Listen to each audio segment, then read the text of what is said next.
from the outside, because the system is so well censored and information so well controlled, the secretive politics within the Chinese Communist Party is opaque to the outside world. But as you say, you get the occasional glimpse, and we've had a couple of very, very intriguing ones recently. So just in the last fortnight, a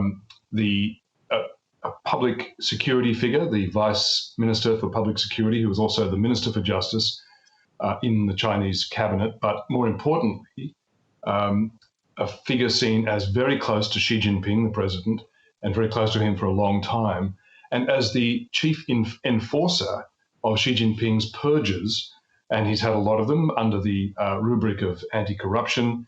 He's been purging factional enemies and anybody that he thinks might be a political problem from the very beginning.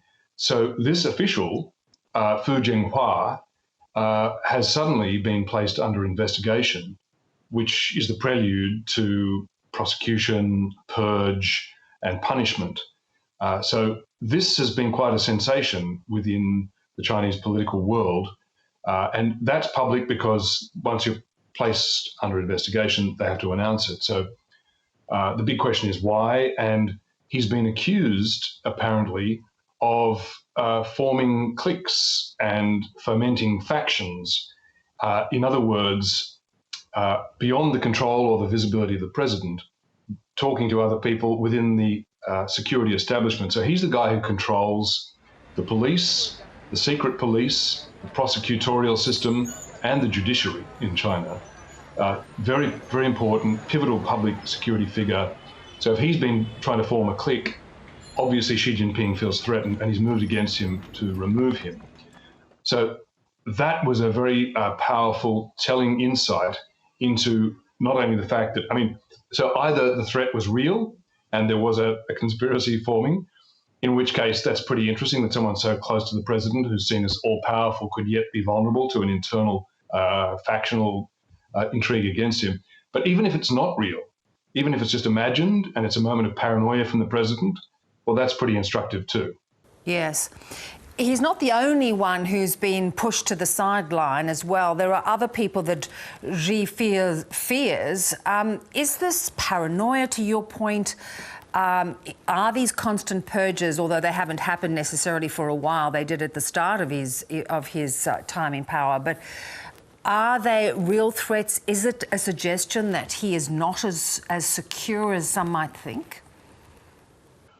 Yeah, so the threats do seem to be real. And so, for example, the other big revelation was the publication by two well-informed insider news outlets within the Chinese ecosystem.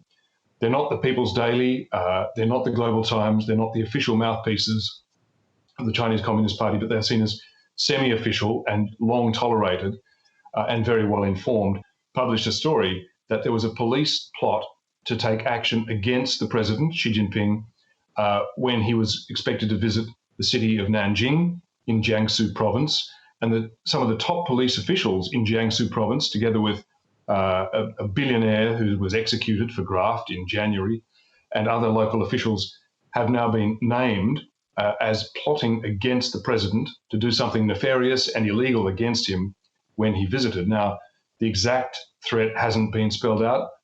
Whether they were going to plan to arrest him and detain him or assassinate him was not spelled out. But it was evidently a serious plot, and people have now been purged and moved against. And where all this is coming from and leading to is that although Xi Jinping is commonly in the foreign media called the president for life, he can't automatically continue endlessly in power. His terms are in 5-year blocks. He's coming to the end of his second term, which is just under a year from now, when he has to go before the party Congress, Chinese Communist Party Congress, and get its approval for his third term.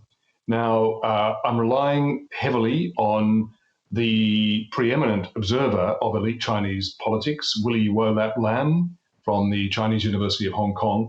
Willie Lam, for a long time, has been recognized as the leader in his field, and he says that Xi Jinping has made many, many, many powerful enemies with the purges that he's created and all the other crackdowns he's had, that they are plotting against him politically, that there is a movement to try to stop him from claiming a third 5-year term in power. So there is political foment. He does have enemies. They are trying to organise. And Willie Lam's ultimate judgment is that although the movement against Xi Jinping is real, his enemies haven't been able to coalesce in an effective way to unite against him, and that he succeeds by continuing to divide and rule. That is fascinating, because I wondered what impact it has on him as a leader when he's trying to stay one step ahead of the plotters. That ultimately is not a recipe for good government. No, it's a recipe for, a paranoid style of government, I suppose, with continuous purges and crackdowns. And with this, date with destiny, political destiny next year looming as he appeals for his third term. Earlier, at the beginning of his time in power, he removed the 2-term limit on the presidency, but he still has to get the party's approval for his third term. And with that in mind, in 2020, he began a so-called rectification campaign, is the Chinese euphemism. Really, it's a purge within the security and law enforcement establishment. And on Willie Lam's account, on his count so far, 178,000 law enforcement officials have been punished and purged under this movement. And that was just in the 6 months to July. And that included more than 1,000, in fact, 1,200 departmental heads within the law enforcement system across China. So that's a very heavy, to quote a Xi Jinping ism himself, he said, talking about party discipline, one of his quotes is, "To forge iron, you need a strong hammer." Well, he's using that hammer, and he's using it pretty hard. Sounds more like a sledgehammer. Great to talk, Pete. Indeed. Yes, it's not easy to be in or out of China. Great. Thanks so much for your time. Pleasure, Ben.